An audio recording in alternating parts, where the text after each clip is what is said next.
We would like to call this meeting to order. This is the regularly scheduled meeting of the Kingman City Council held on Tuesday, April 1st at 2025. Let's turn some time over to our Deputy City Clerk, Tanya Ferguson, for roll call. Mayor Watkins. Here. Vice Mayor Samley. Here. Councilmember Dykens. Here. Councilmember Savage. Here. Councilmember Scott Staley. Present.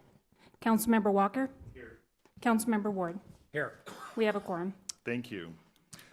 First, before we have our invocation and Pledge of Allegiance, many of you might have heard already, but one of our school buses was involved in an accident this afternoon around 3 o'clock down by Marana. It was carrying youth from future leaders of business leadership to a meeting, I'm not sure where, in Tucson.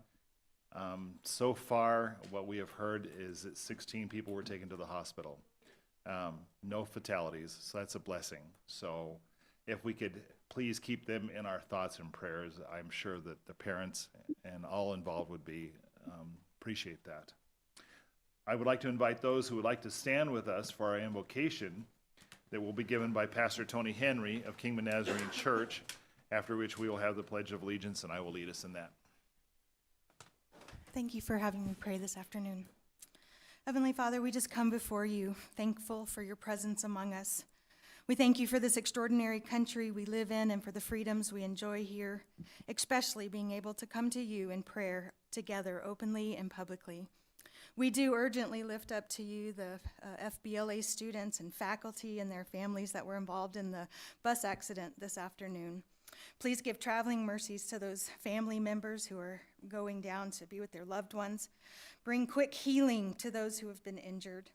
And we thank you for hearing and for the way that you are going to answer this specific request.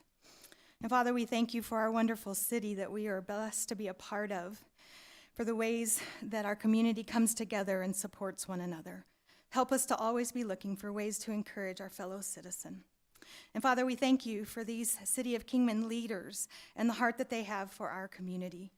Be with them as they discuss the agenda items and make decisions that will affect all who live here.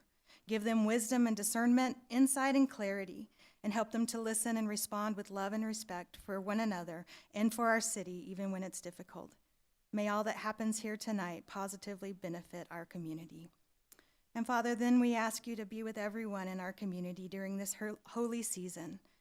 May we see you at work in our lives, and we thank you for your many blessings. We pray all this in Jesus' name. Amen. Thank you, Father. I pledge allegiance to the flag of the United States of America and to the republic for which it stands, one nation, under God, indivisible, with liberty and justice for all.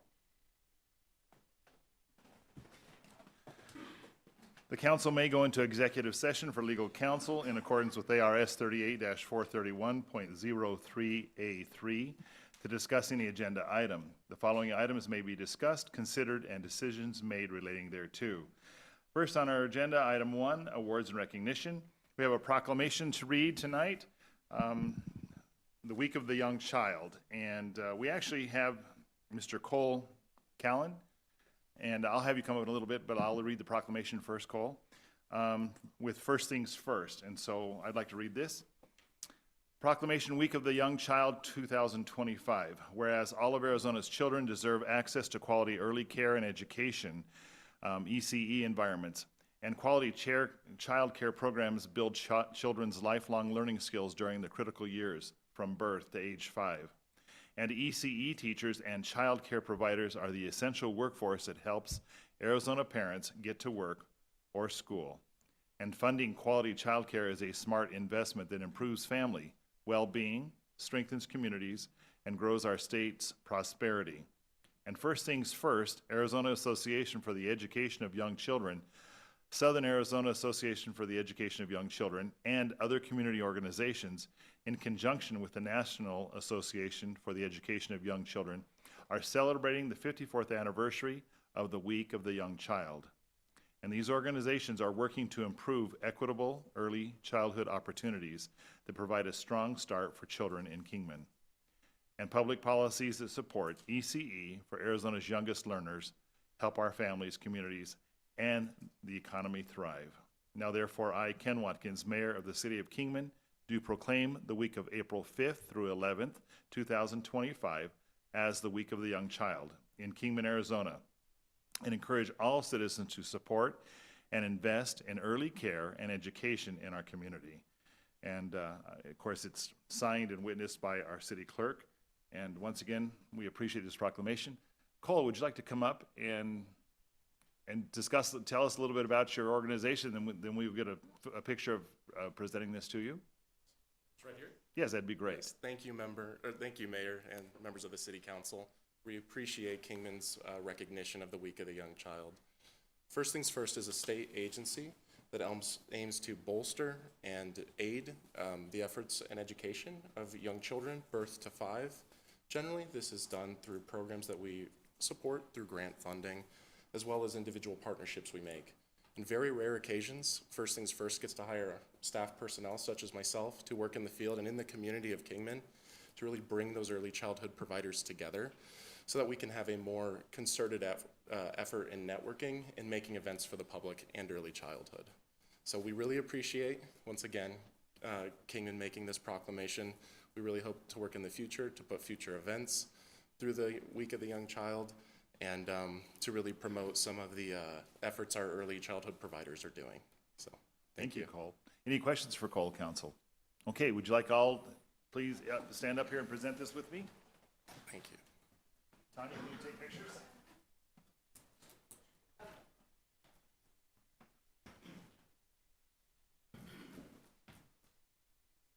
We can put you like right here. In front of you. Okay, we're in the center. We'll be front and center, Thank you. and everybody else will border us. How's that? That works. We'll frame us.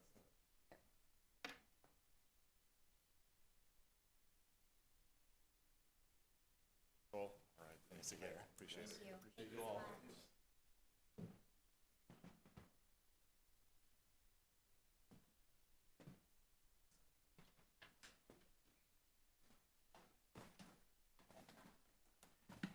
Item number 2 on our agenda, call to the public, comments from the public. Those wishing to address the council should fill out request forms in advance.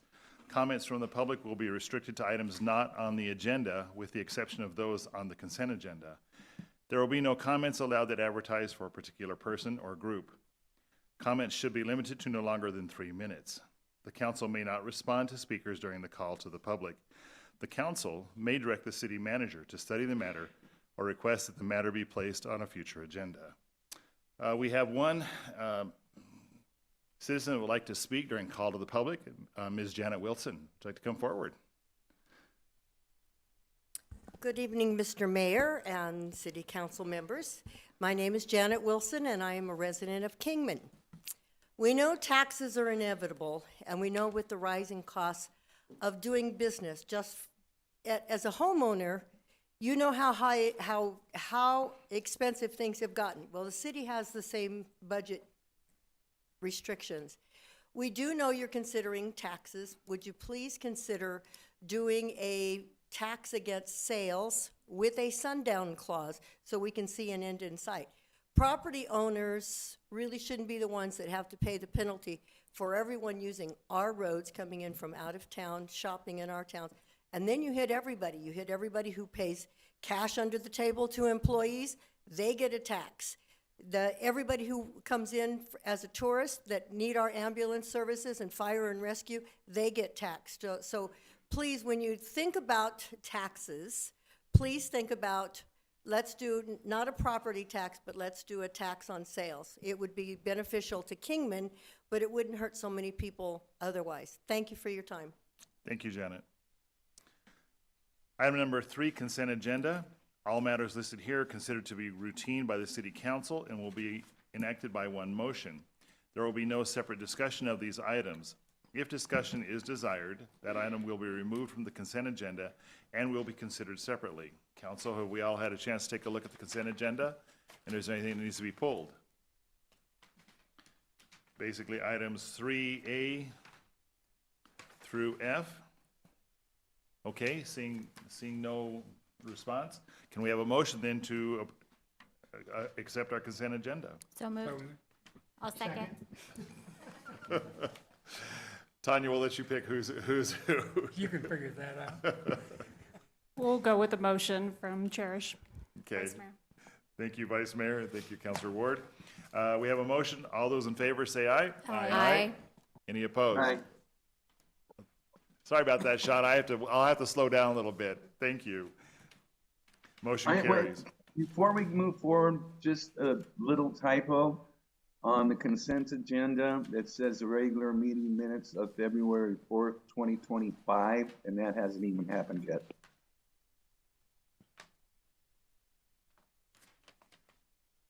What item, which letter is that, Sean? Letter B. Letter B. I think he's looking at the wrong one. He got the wrong. Carl, do we need to do anything different? No, I speculate he may be looking at some improper documentation. Okay. All right, let me pull up the other one. And we've already voted. And we've done it. already voted it, so. Yes. Sean, if it's all right, we're going to go ahead and move on.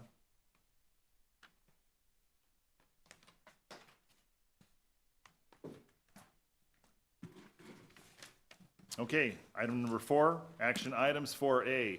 Approve resolution number 5550, authorizing the execution and delivery of an agreement, a trust agreement, a continuing disclosure certificate, and obligation purchase agreement and other necessary agreements, and approving the sale, execution, and delivery of excise tax revenue obligations. The City of Kingman will be constructing the Santa Rosa transmission main to help feed water from the west side of Route 66 to the east. The project's construction contract was awarded in December 2024 at a guaranteed maximum price of $7.1 million. This project will be funded utilizing excise tax revenue obligations. The city also issued $48.3 million to the Arizona Department of Transportation in June 2024 for the construction of the Rancho Santa Fe Parkway traffic interchange. Of that amount, $3.2 million was borrowed from the Capital Projects Fund, with the understanding that debt would need to be issued to reimburse Capital Projects Fund. This reimbursement will be funded utilizing excise tax revenue obligations. The city has engaged Gus Rosenfeld as special counsel, Seifel as underwriters, and Columbia Capital as financial advisors to draft the agreements. Preliminary official statement and other related documents as necessary to issue the obligations in May 2025. The agreements include language that the issuance will not exceed an amount of up to $11 million. If the amount issued is greater than the proceeds needed and total issuance cost, the excess reserves will be utilized towards future debt service payments. Staff recommends approval. Tina, welcome. Thank you so much, Mayor, and good evening, Vice Mayor and council members. So, Mayor, that was an excellent summary of the item. However, since it is a debt-related item and it is a long-term commitment that we may be entering into, I'd like to provide a little bit of details behind the item before I ask you to consider approving the resolution. Before doing so, we do have with us the partners that we have engaged with on our Zoom. We have Jim Strickland and Kaylin Dwyer, who are representing Columbia Capital. They are our financial advisors. We have Mike LaValle of Stiefel, who is representing Stiefel, and they are underwriters. And then we have Andrew McGuire, who represents Gus Rosenfeld, and he is serving as special counsel. So in the item, the first thing that I want to cover are really the agreements and the documents that you would be authorizing us to enter into and move forward with, and that is the resolution itself, which is authorizing the issuance of the obligations. And then we also have a handful of agreements, and those are basically with our underwriter and with a trustee who would actually be handling and administering all of the monies. So the monies wouldn't come directly to us, they'd pay the fees, and then we'd request the monies through them.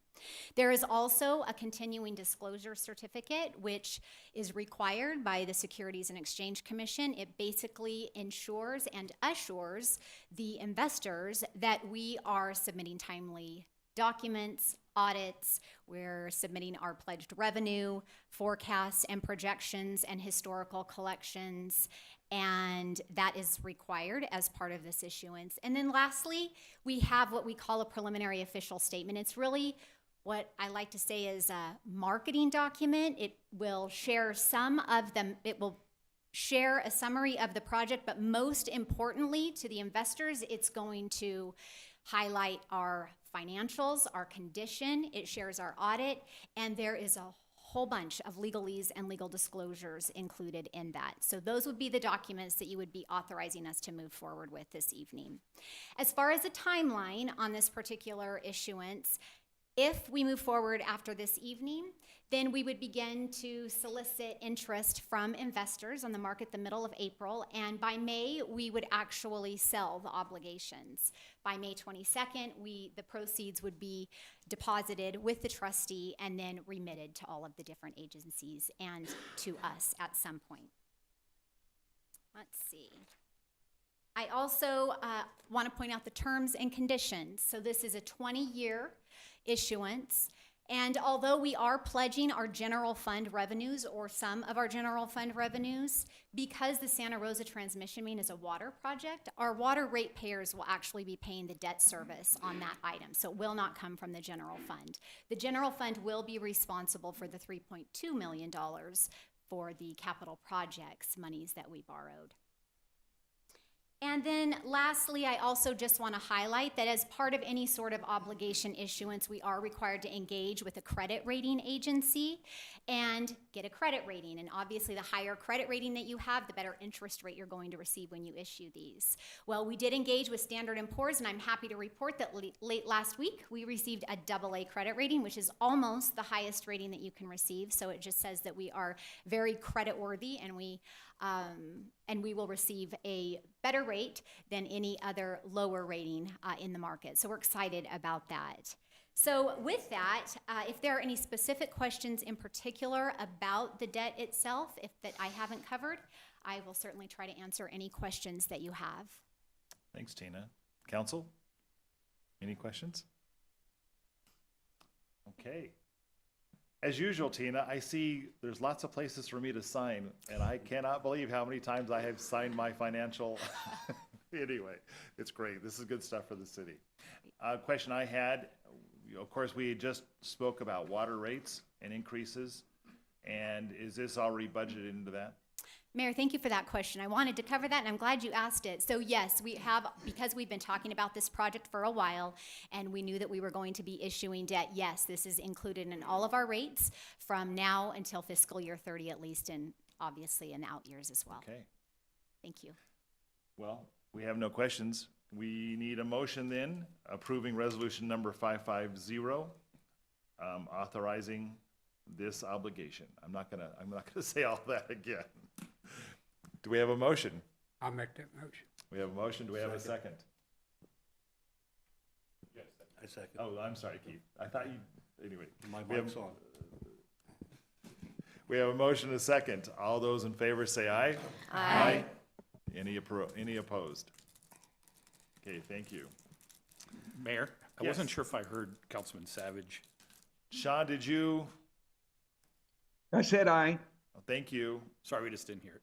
It's official now. 4B, Rancho Santa Fe Traffic Interchange Name Selection. At the February 4th, 2025 council meeting, the council voted to submit the names Rancho Santa Fe, Rattlesnake Wash, Flying Fortress, and Army Airfield to the public for a vote. Staff put the names out in a survey for a vote, and the results are as follows. Flying Fortress, 38%, Rancho Santa Fe, 32%, Rattlesnake Wash, 27%, and Army Airfield, 2%. And of course, it says council discretion. Council, discussion on this item. I lost. I'll admit that right off the bat. I wanted Rattlesnake Wash, but that's all right. I also like Flying Fortress. Vice Mayor, any comments? How'd you know? Well, Thank you, Mayor. I just had a couple of questions for Manager Walsh, and then I'm going to make a motion. When is payment due on this project? Thank you, Madam Vice Mayor. On this project, I spoke with ADOT and our consultant in order for them to move forward and make those changes, payment. So we've received $500 already in donations. The total was $6,326. So the remainder of $58.26, we would we would need to pay, we would have to sign a change order with our consultant to make that change, and then we would need to pay them, and they would have to complete the plans before July. I talked with our consultant, they said, you know, a conservative estimate to get it done would be about 4 weeks, just with their workload and all of that. So that puts us back to June. I would want to go, you know, probably sooner than that. So I would say if we could get the funds received by the end of April, that would give us plenty of time to keep everything in motion and get the plans updated before ADOT needs them to order the signs. Okay. Thank you, Manager Walsh. Any other comments or discussion from council? Okay, we have Mr. Paul Gaines from our citizens that would like to comment on this. Paul, would you like to come forward? Paul Gaines, Kingman, Arizona. Thank you, Mayor, Vice Mayor, and Council, and all the staff. I just really here to thank for the opportunity. Thank you guys for the opportunity to make this vote possible. And it was a little bit of work for campaigning. I told you we're going to campaign hard, and we did. And I'm glad we did, because it wasn't really that far back. But I think the amazing thing was I went to Rotary and did a couple music events and stood on stage and talked to people. And I knew there was a history here with the airport and with veterans and the citizens that are here. But all the stories I heard from the people at Rotary, and then during this music event when people came up to us afterwards and wanted to talk more about it and place their votes, it was a lot more than I thought. And I knew it was deep, so you didn't really lose. I think the community really is going to win, because this is going to really put the stamp, it's going to put a certain stamp and a name of recognition, again, with worldwide recognition of the name and the history of Kingman and aviation. It's a lot deeper than a lot of people really realize, I think. And it's going to pay off in the long run. And we're also working on, we want to know when the ribbon cutting will be. It's going to take some effort, but we would love to arrange on our end, to have a flying fortress, you know, a sentimental journey from the Phoenix area, actually fly over during the ribbon cutting and then stay at Kingman for like a day or two, and people can tour and that kind of stuff. And maybe we'll raise money for a little museum that's coming up too as well for that. But that would be a fantastic thing. It's hard to arrange some schedules for these monster aircraft because it takes a lot of maintenance, and sometimes they have to have wrenches turned on them, and so that's a little difficult, but we're very hopeful and optimistic that this may be a possibility. So again, just want to thank for the opportunity, and I think it's going to really be a good thing. Thank you. Well, Paul, thanks for your comments. I love the shirt, by the way. Yeah, we were so excited. We had some shirts made. You should turn around so everybody can see. Tim Gerlach in our flying club, he actually took this. It's a sentimental journey also and he took this photo. This is the Wallaby Mountains in the background, and of course it echoes of valor. You know, it's what it is, flying fortress, and that's what it is. You know, so. It is. Having been in a sentimental journey, it's a neat airplane. That would be neat to be able to get that plane up here for our, you know. And Councilwoman Staley, didn't you get a flight in one of these B-17s one time when it was here or not? I didn't. Oh, the mayor did at that time. Walked through it, yeah, but we did not. I got you, okay. Maybe next time. When you tour through them, it really is something, thinking that there were thousands of these flying over Germany, crammed with 10 gunners back in there, and with 50 caliber machine guns. It's just to imagine, think how cold it was at 20, 30, 40, my time up? No, you're good. And I encourage you to watch on Apple Plus or whatever it is, TV, there's a thing called Masters of the Air. Yes. And it's focused directly on the B-17s and the gunnery stuff that took place over Germany. It's well worth watching. Steven Spielberg is behind it, and Tom Hanks, and they did a fantastic job. It really is very realistic and terribly gory sometimes, and it was an amazing thing that took place. And I was just, the veterans were very happy to have this opportunity to vote for it. It was very eye-opening. So. Well, my wife and I were disappointed when we learned of the results, but she also said, well, we saved $6,400, so. But congratulations, Paul. You did a great job, and once again, I'm an aviation fanatic, so I think it's appropriate too. Yeah. So. Thank you very much for the opportunity again. So. Thank you. Mayor, if I may. Yes, Vice Mayor. Mr. Gaines, Yes. my motion is going to be structured so that we receive payment in the timeline It'll agreeable. you just So have my I want to word, make but- sure that, you're agreeable to that, Yes. so that when I And make we've my already motion. collected some money. People have come to me actually and said, I told you I was gonna ante up, and they're doing it right now, so. Okay, all right. And congratulations. Yeah, I mean, I think it'll be a fine name for the interchange. My only concern was that the city not pay for it, and the city is not paying for it, so congratulations. No, and I'll make up any shortfall, so, Thank you. if we have one. I don't think we're gonna have a shortfall, though. I think people are gonna. As long as we get that money in by April the 30th, we're good to And go. I'm inviting you to go ahead and pay in too, Mr. Mayor, if you would I like to. know, I was just thinking that I probably need to chip in too. Okay, all right. Thank you all. Thank you, Paul. Okay, Vice Mayor, would you like to make a motion? I would like to make a motion. I would like to make a motion that we rename the interchange from Rancho Santa Fe to Flying Fortress with the condition that the monies that are necessary to pay the invoice to ADOT are sufficient by April 30th. They can come from anywhere but the city. Yes, sir. That is my motion. I will second that motion. All those in favor say aye. Aye. Any opposed? Aye. Thank you, Sean. You voted yes. Sean, I will work on that, waiting for you to respond. Thank you. Item 4C, authorization to award a professional services agreement to Chabin Concepts to create an updated economic development strategic plan. In July 2024, the city of Kingman was awarded a U.S. Department of Agricultural Rural Business Development grant to update its 2019 economic development strategic plan. In December 2024, staff issued a formal solicitation to select a consultant for this update, receiving 12 responses.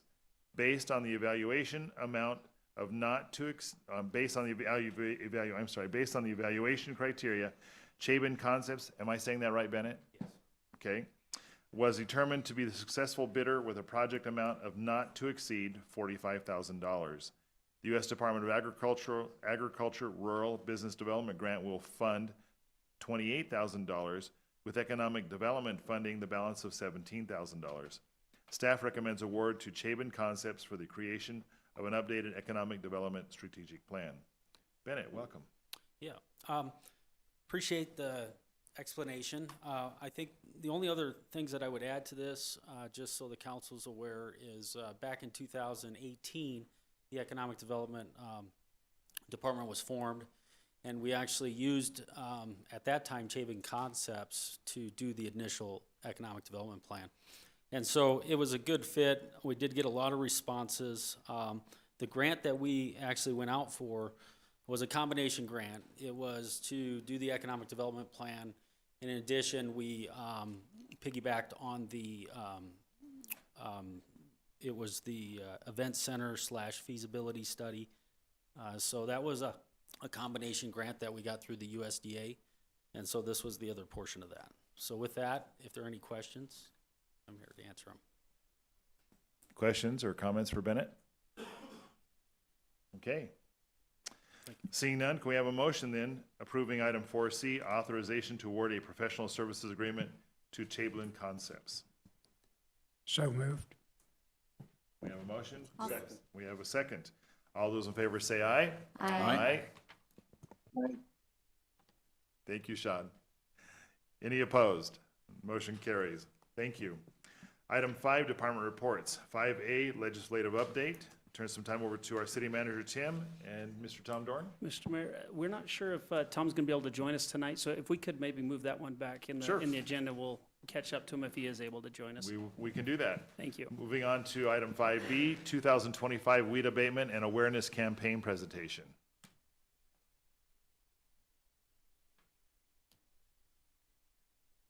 On my paper, it's written Jason's going to be here, but you're not Jason. Jason's out today, Glad so you're I'll here. be presenting on his behalf. Great. Could you state your name so everybody knows? My name is Amy Patsy. I'm a planner with the City of Kingman. Thanks, Amy. Thank you, Aaron. So good evening, Mayor, Vice Mayor, and council members. I'm here to present to you the City of Kingman's weed abatement program for 2025.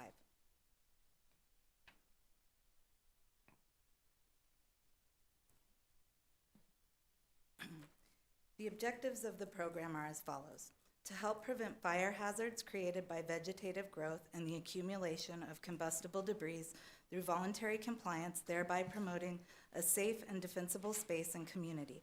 To help promote and maintain attractive and aesthetically pleasing neighborhoods while reducing blight and hazards, and to educate and bring awareness regarding growth of dry vegetation and noxious weeds within the city limits. Our public awareness campaign kicked off on March 4th by way of an official City of Kingman press release, which was shared on a number of social media sites. There were inserts placed in utility bills beginning March 17th, and the city website banner was also updated with information regarding the program as of March 31st. The timeline for the program begins with our educational campaign in March, and we're starting our proactive enforcement of the city's main corridors as of today, April 1st. The program will remain ongoing and complaints will be addressed as received. Here are a few statistics regarding previous weed abatement from June of 2024 through December 2024. We have 37 square miles of enforcement area with approximately 14,330 properties. During this time frame, there was a total of 151 weed-related abatement cases, and we dedicate approximately 1,250 to 4,000 working hours on weed abatement annually. This map illustrates the corridors the neighborhood services officers will proactively enforce. As you can see from the map, this includes Stockton Hill Road, Andy Devine Avenue, Wallapai Mountain Road, Airway Avenue, Harrison and Willow Street, Bank Street, and Eastern Street. Here's a flow chart that outlines the process our neighborhood services officers go through when they receive a weed-based complaint. Should you have any questions on the specifics of the process, there will be opportunity after the presentation to ask one of our neighborhood services officers. The next few slides are examples of what constitutes a violation. The sections of the code that are in violation have been highlighted for you, and photos of the violations and compliance have been included. Areas that must be kept free and clear of weeds over 6 inches in height include easements, alleys, and areas bordering rights of way. Here's another example illustrating a violation in an area along the right-of-way.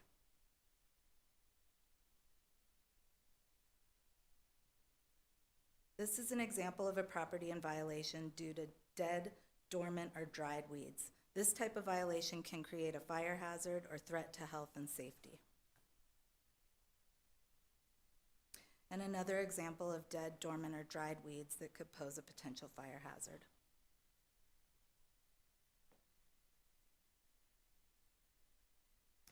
These are just a few examples of properties within the city limits that were cited for noxious weeds over 6 inches in height.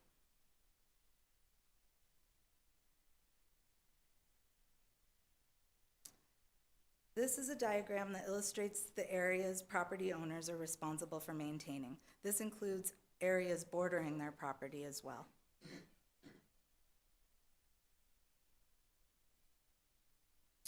And as for enforcement of commercial properties along the main corridors, neighborhood services will be proactively issuing reminders and then notices of violation when weeds are observed on site. Neighborhood services will be responding to complaints on residential properties, including complaints on easements and alleys, by leaving a correction notice door hanger, giving a 15-day notice to remove the weed violation. After that, a notice of violation is issued to property owners, giving 30 days for compliance before legal action is taken. And we have a video created by Sarah Hall that was published on social media.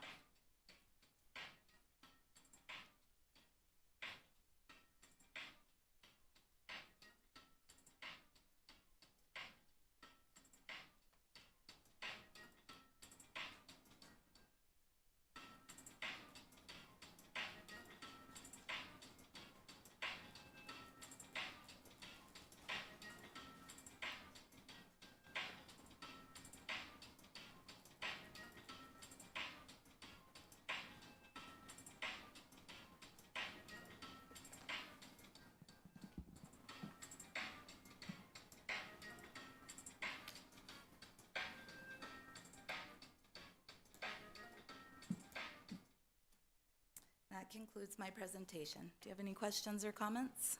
Thanks, Amy. Council? Yes, Councilor Saley.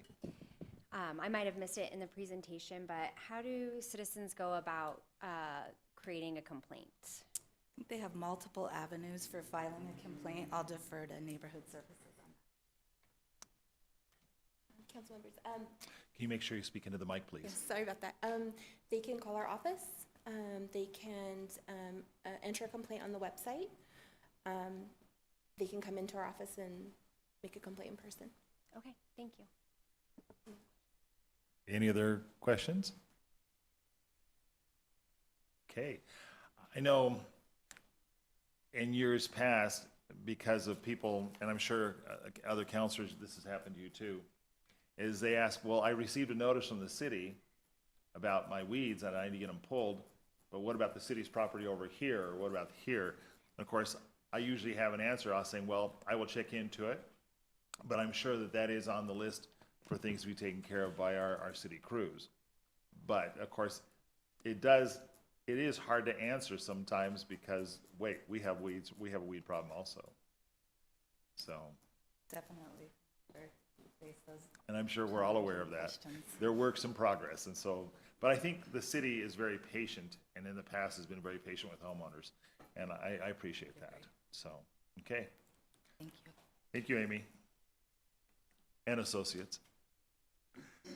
Okay, item 5C, presentation on the current state of water leaks and ongoing mitigation efforts. Keelan, welcome. Good evening, Mayor, Vice Mayor, members of the council. Appreciate the opportunity to be here with you tonight and provide an update to our ongoing leak situation, and also to provide an update to a report that Rob had previously provided a couple years ago when we kind of first started experiencing this. I'll preface the presentation by saying this: my first PowerPoint presentation that I ever did, which has been several years ago now, was 56 slides. This one's only 10.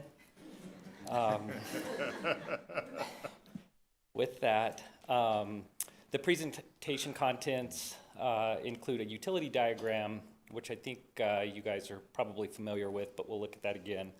Types of leaks, root cause analysis, initial approach, and then our FY 2024-2025 leak generated work orders, a go-forward plan, and then contact information, and then of course questions, but I'm certainly happy to answer questions as we go along as well.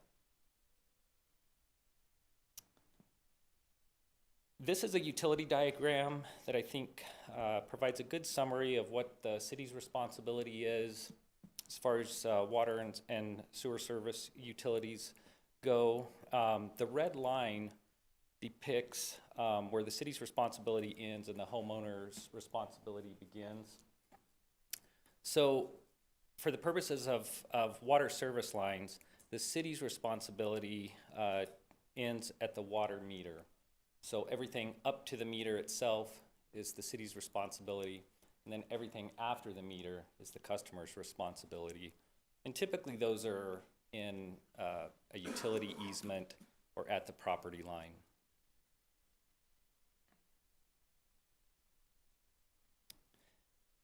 These are the different types of leaks that our crews typically see. Obviously there's mainline leaks, which make up a small majority of the leaks that we see throughout our system. The other one is the service line leaks, and those are the ones that we've been experiencing the most issues with over the past several, 3 years, really. And we'll get into this, but a lot of it is attributed from what we're finding to pipe composition or pipe makeup. Root cause analysis. During the spring and summer of 2022, the city of Kingman experienced a higher than normal number of leaking water pipes. And again, most of these were service lines, meaning that they were either 3/4 or 1-inch polyethylene pipes. In July, the Kingman Water Team and AJT Solutions partnered to investigate and research the possible causes for the increase. The team started with a compilation and analysis of leak data, infrastructure characteristics, and environmental factors to distill and define potential root causes. After this analysis, the effort moved to research of expert sources and industry knowledge bases of professional publications, AWWA standards, published research papers, Plastic Pipe Institute articles, and abstracts related to a range of potential root cause present in the Kingman system.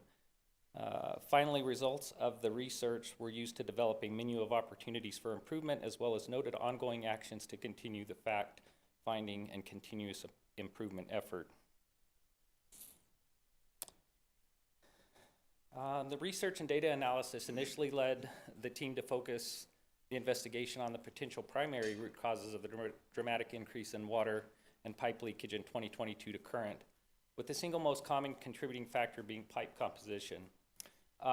In the previous report that Rob provided a couple years ago, he dove off into this in a lot more detail, but essentially what we looked at was pressure fluctuations, age of pipe, environmental conditions, and other factors. And those other factors, the glaring issue seems to be pipe composition. And again, polyethylene pipe, 20 years of age or older.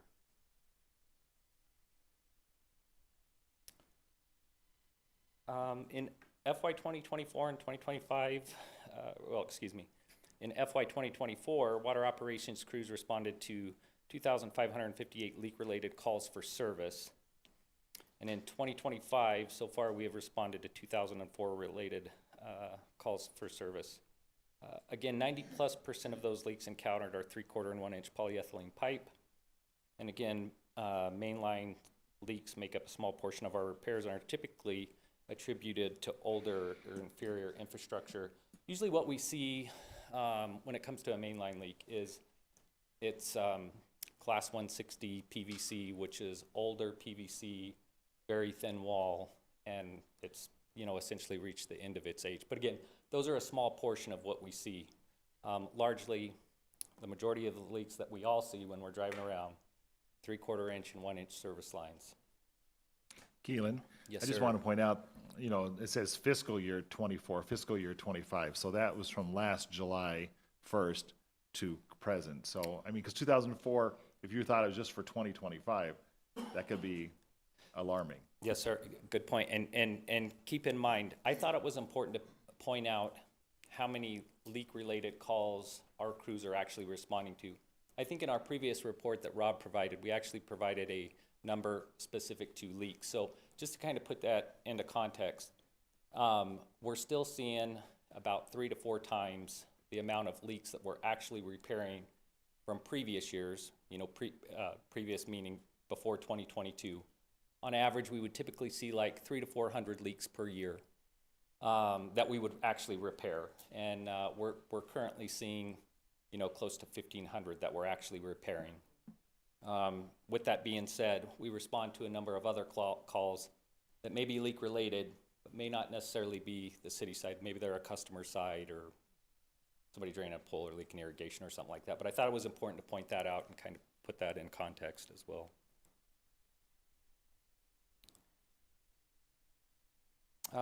Go forward plan, sorry. Pipe specifications. So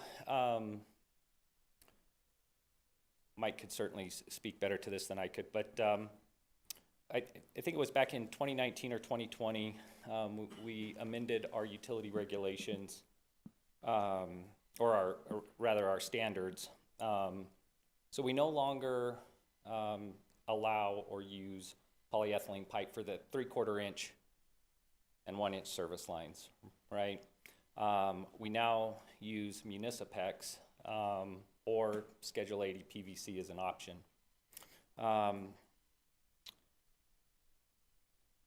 With that, we had looked at a wide range of options from everything from copper to other, pipe compositions. But so Municipex, in a sense, is is for lack of a better term, I guess if you want to say the standard. Even though Schedule 80 PVC is still allowed, there's some limitations on Schedule 80 PVC and how you're able to repair it. Municipex very similar to what the gas company uses. It's a composite type pipe made in a cross-section pattern. You're able to pinch it and not shut off, large portions of the main just to fix a single service line. So it certainly adds some flexibility. Just kind of touching on budget, when we initially ran into this problem, we started looking at options, and for the last couple of years, we've redirected funds from our distribution line replacements to facilitate the repair and replacement of service lines. More importantly, replacement. But we've also budgeted for a third operations service crew. Currently, our operations crew, we only have two operations crews that are responsible for repairing all these leaks. So we've got a third crew budgeted for this year, and hopefully with budget adoption, we'll be able to start recruiting for that third crew after July 1. We're also looking at a asset management system, and we're looking at that collectively for public works, so it wouldn't just be specific to utilities, it would be a collective asset management system for all of public works. So we're looking at a couple of those options, and actually I think Jack's got we've got some money budgeted in there as well as Jack does for the stuff on his side as well. So I think that will help us better track leaks and patches and stuff like that, all the stuff that I'm sure we're all tired of getting complaints on, right? But anyway, capital improvement plan for fiscal year 2026, we estimated what a large service line replacement project would look like, focusing on pavement preservations districts 3 and 4. This would replace approximately 2,200 service lines at an estimated cost of $10 million. And so we looked at those, because those are the next pavement districts that Jack has on his schedule.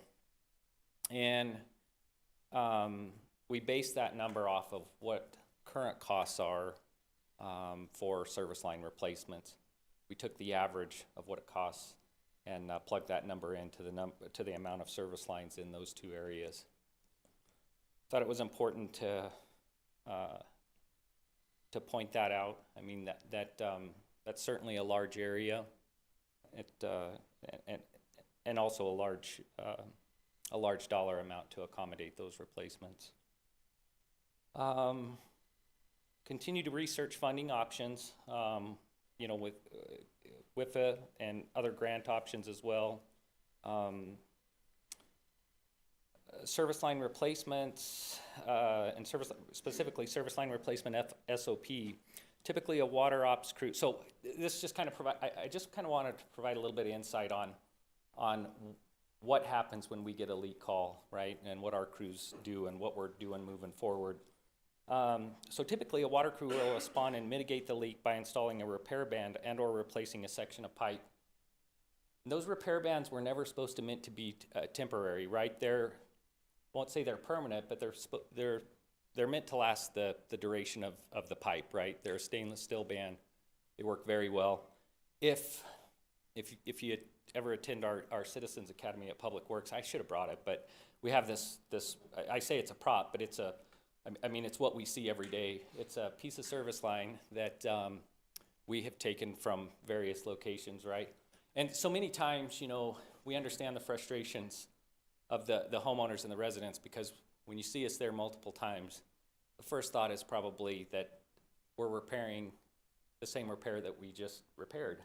And that's not the case. What we see is, so the crews will go out and put a repair band on, and then, it may be weeks, it may be months, it may be years, but so many times what you'll see is another failure on the same pipe, but not in the same location. It may be 6 inches from the other one, it may be a foot from the other one. Like I say, if I should have brought the prop, but I didn't. But anyway, so with that, this location is placed, so we install the repair ban. That location is then placed on a replacement list. Before if we responded to the same location twice, we were putting it on the replacement list. Now, if we respond there once, we're putting it on the replacement list. And it's followed up with a full line replacement, and this is typically performed by an outside contractor just because our crews can't keep up with the volume. So our crews try to address the immediate obligation to get the leak stopped, and then our contractor will come in behind us and do a full line replacement. We have had some issues with sourcing parts. I know you wouldn't think that would be the case this far along after COVID, but it's been a real issue for us. But the good news is we've done 2 bulk purchases with another one on the way of brass material, so that we will be ready or better prepared as we go off into the summer. And then I think when you'll start to see the real difference is as our crews address the immediate issue, and then the contractor eventually will catch up with us, right? And then we won't be returning to these same locations multiple times.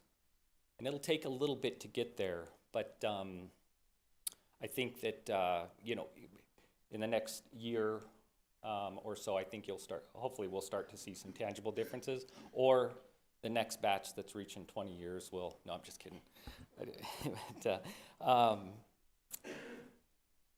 So with that, to date, we have replaced or installed approximately 250 new service lines.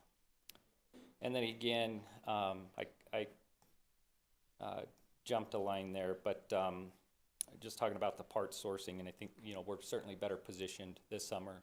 1, with the addition of another crew, and 2, with having the parts in stock. And we made some amendments to our standards. I should have touched on this in the pipe specifications portion. So before, we only allowed Ford brass, which is a specific manufacturer. That's what's spec'd in our utility specifications. We now allow AY McDonald as well, so there's another vendor option. Lead times are still somewhat lengthy, but like I say, I think we're certainly going to be better positioned coming into this summer. I won't say that the leaks are going to decrease right away, but I think, like I say, over time, once we get the contractor that's following in right behind us, essentially he'll be on our heels, and we won't have the reoccurring ones as much.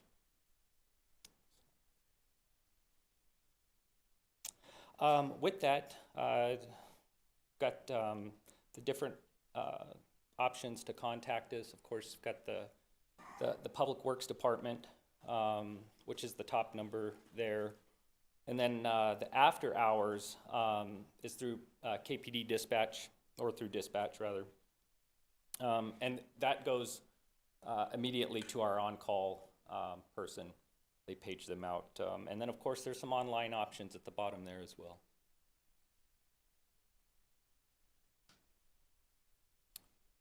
And with that, I'll do my best to answer any questions. Council, any questions for Keelan? Councilor Dykens. I normally try and go through the city manager or reach out to the department head when I have questions, but I wasn't able to this time, so I'm gonna just put you on the spot. And since we've known each other for so long, I figure I can get away with that. Before I was put on council, I was a member of the audience when there was a presentation, I don't know when, a year ago or something, and basically the same thing was said, that when there's a couple of repairs done, maybe 1 or 2, that you would just replace the whole line, okay? And I guess that's what you said tonight. There happens to be a particular road that a couple council members drive on very regular. Luis? I wasn't gonna name names. I wasn't even gonna say it was Smiley and me that did it, but there's at least one or more locations that have at least 3, if not 4 patches, and it's the same line. What does it take to get that thing repaired or replaced, rather than your crews keep coming out and making all those patches like I saw in the Citizens Academy?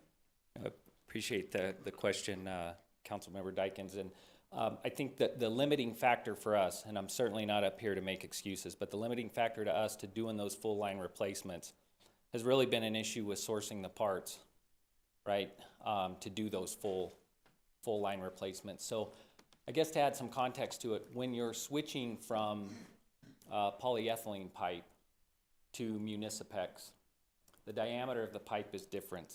And transitioning from where the line comes off the main, or what we call the corp, and then running the line to the meter, or to an angle stop and then a meter, or what we call an angle stop or a yoke. There's there's some transition pieces that has to go in there. Those have been very difficult to get.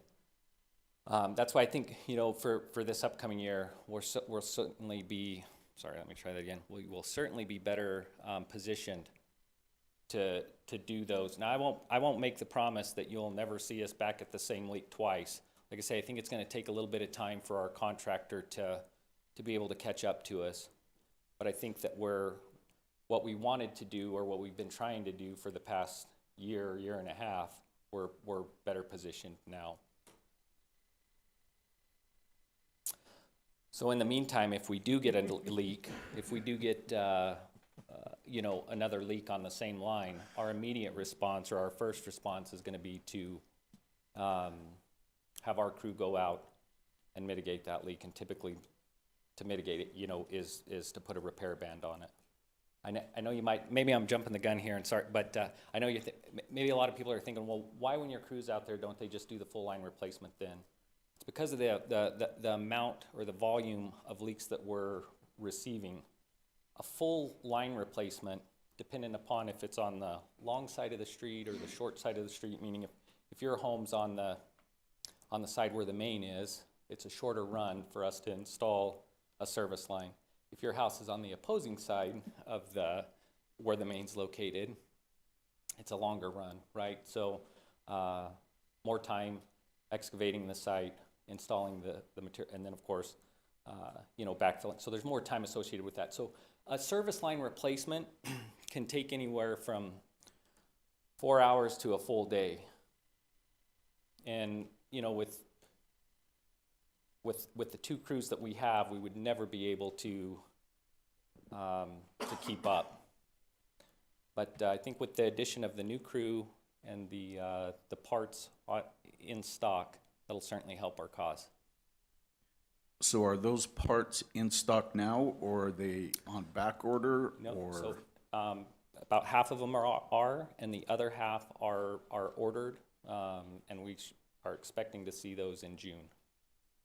But we do have a relatively large quantity in stock as we speak, that we just received about 2 weeks ago, 2 or 3 weeks ago. Okay, I've got one more question. Yes. Just my favorite subject anyways. When you repair the leak, do you close out the work order and then somehow a new work order is magically made for roads to patch it? Or does the same work order just get transferred over? How is that handled? As far as the leaks go, that work order gets closed out. And then if there's a new leak, a new work order is generated. However, as far as the patching process goes, yep. We were working through two different options. We had a workforce app that our crews would go in and collect the data in a phone, and it would upload to this app. And then that app would would be front-facing to Jack's crew. But we ran into a bunch of issues, a number of issues with that platform. So I'm almost embarrassed to say this, but we went back to old like paper copy, right, where our crews are filling out a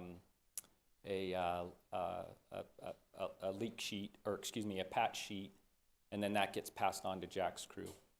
I think this last year we've done Jack's crews rather have done about 1,000 water patches. Okay.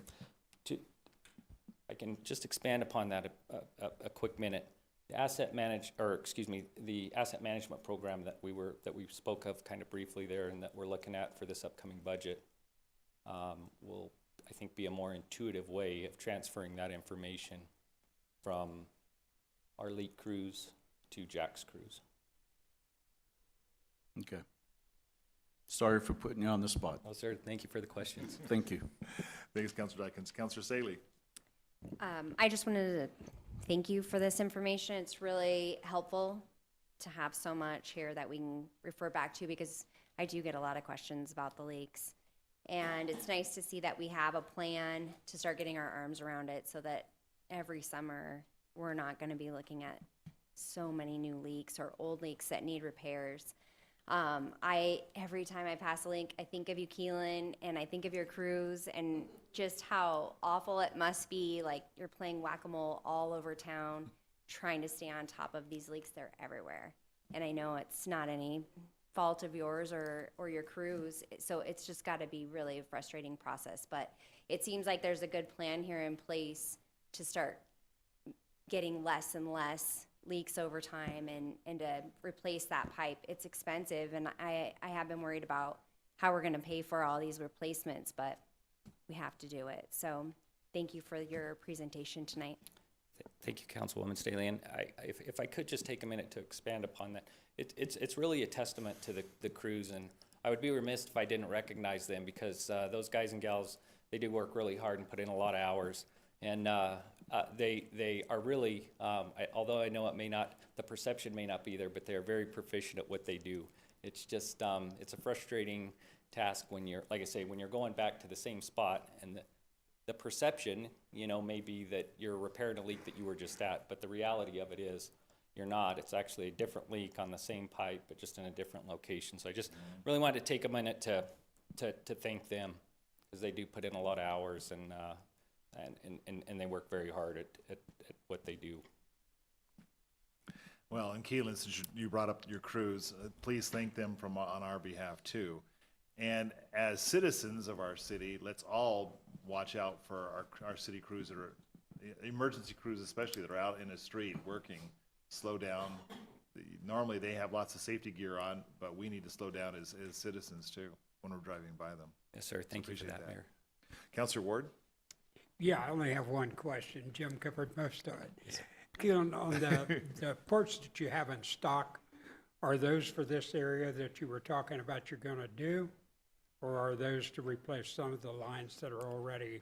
No, that's a great question, Councilman Ward. And to your point, so we are not focusing on I should have clarified that. We are not focusing on districts 3 and 4, just because the dollar amount was such that we couldn't program that into this year's budget, And with that being said, we are focusing on that list of leaks that obviously there's a prioritization. So we switched from the leak making the list, if we went to it twice, to if we go to it once, it's now on the list. But there's still a little bit of a backlog of those leaks that we've been to 2 and 3 and 4 times that we'll work through first. Those will certainly take priority, and then we will start to I think see our contractor getting into those leaks that we've only been to once, and then that's where I think we start to see some of the difference. Did that answer your question, yeah. Councilman? Thank you. Yes, sir. That's all I got. Yes, sir. Thank you. Thank you, councilors. And of course, Keelan, you brought it up already, but this pipe we're having the problems with, the polyethylene pipe, is 20 plus years old. this is not a problem, just, you know, familiar to us. It's all across the country at other cities, I would imagine they're having the same problem. It's a great point. And there have been municipalities or water companies that have went as far as doing full service line replacements to get rid of polyethylene in general. So it isn't a problem just for us. I've talked to some of the guys down in Bullhead City. They're experiencing very similar issues. So yeah, it's certainly not just something that we're seeing, but more of an epidemic, I think, across the water industry. Okay. Well, Keelan, thanks again for the report. We appreciate it. Are there any, seeing no other? Yes, I Councilor would Walker. just like to thank Keelan and his crews. I see you guys out there and see you guys running from one problem to the next. But I think budget session, you know, we definitely need to get you that third crew. I think that would help quite a bit. So thank you, and thank your crew for us. Great. Thank you, Councilman Walker. Thanks, Keelan. Thank you. Okay, Manager Walsh, 5A, legislative update. Are we ready? Thank you, Mayor. I've been communicating with him. He's traveling from Phoenix to DC, and we were trying to thread the needle to be able to get him on, but unfortunately, we're not going to be able to tonight, so thank you. So we'll reschedule that. We'll see it again next meeting. Okay, thank you. Item number 6, announcements by mayor, council members, and city manager. And first, I want to ask our police chief, Chief Cooper, do you have any kind of update on the accident that happened down in Marana? No, I've been checking and I've not heard any of it. I thought you were, so I appreciate that. Manager Walsh? Nothing to add, sir. Thank you. Okay. Councilor Walker? Nothing. Councilor Ward? Councilor Saley? Councilor Dykens? I attended the Heritage Preservation Commission meeting this last week, or week and a half ago. And one of the big issues was they talked about the hub house water tank, and that the structure itself was dangerous, and so they removed it. But the tank is still sitting, and it's on the ground, but it's still sitting in place. And now they're trying to figure out between them and the parks on what the best course of action is to still show the tank, but where to put it or whatever. But thought you might be interested to know what happened to the tower. That's it. Okay, thank you for that update. Vice Mayor? If I may, Mr. Duranzo, did you have some information? This wouldn't be. I cannot do that. I knew you were gonna say no. All right, we'll talk offline. Thank you. I have nothing. You have nothing? Okay, just as far as announcements, of course, remind everybody, this Friday is First Friday downtown here in Kingman. And of course, of all the events that are going on, First Fridays, this one is with the Law Enforcement Torch Run for Special Olympics. Arizona to kick off this First Friday. Of course, enjoy a community vibe that's hip, creative, and packed with excitement. Live music, specials, roller skating, games, food trucks, and vendors. As always, if you have attended a First Friday, there's lots of fun things to do downtown here. So we want to remind everybody about that. And then one other thing, once again, our Parks Department is shining. We have a drive-in movie scheduled for Friday, April 11th, downtown at Southside Park. And Mike, any more information on that? Weather permitting, and of course, go to the city website and under parks and find out more information about it. But that'll be Friday, April 11th. I have nothing else. Item number 7, council requests for future reports and updates. Okay, seeing none. Item number 8, executive session. 8A. Carl, do you want me to read both of those, why we're doing that? Yeah, I think that would be appropriate. I mean, we can potentially go into e-session for both of those when we would come back out. Then we would just address each one separately if we need to. Okay. So 8A, City of Kingman contract negotiations with Wave for a shared use workspace. At their August 20th, 2024 and January 7th, 2025 meetings, council discussed partnering with Western Arizona Vocational Education District Number 50, Wave, and Mojave Community College Small Business Development Center, SBDC, on developing a shared workspace facility. Staff has met regularly with Wave and SBDC on developing an agreement to accomplish the development. Staff requests that the council enter into an executive session pursuant to ARS 38-431.03A4 to discuss the proposed agreement. Then also 8B, opioid litigation update and direction. The city attorney would like to discuss and get direction regarding our current opioid litigation. The city attorney requested the city council go into executive session pursuant once again to ARS 38-431.03A4. Can we have a motion then, council, to go into executive session? So moved. I'll We have a second. motion, we have a second. All those in favor say aye. Aye. Any opposed? Once again, thank you, everybody, for being in person in here in council chambers tonight. We appreciate it, and we are going into executive session. You're welcome to stick around, but I cannot blame you if you don't.